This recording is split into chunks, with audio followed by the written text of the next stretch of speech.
How to fix portrait mode not working on Android camera. Hi everyone, welcome to the channel.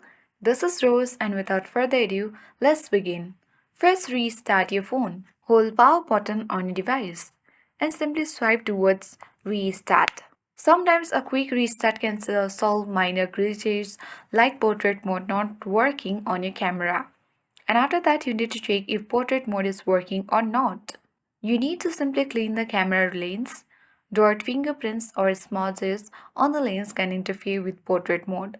You can use a microfiber cloth to gently clean the lens and avoid using abrasive materials that could scratch the lens. You can even check for obstruction. Ensure there are no obstruction like dirt or debris inside the camera lens. A damaged or misaligned lens protector can create this kind of issues with your portrait mode. You need to check for camera damage. If your Android has been dropped or exposed to water, the camera hardware might be damaged. Open camera application and you can easily switch to other modes, for example, photos or videos, to test the functionality.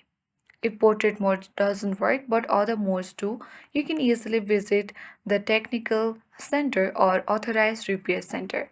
And you can even reset camera settings. You can easily go to Settings application on your device. Now tap on the search bar at top of the screen and type in Reset. Here you will find the option of Reset All Settings. Simply tap on it to open it. Now tap on Reset All Setting and enter your fingerprint. Reset all the setting by tapping on Reset and your portrait mode not working on camera will be fixed. I hope this guide was helpful. If it was, then do like, share, comment and don't forget to subscribe. Thanks for watching.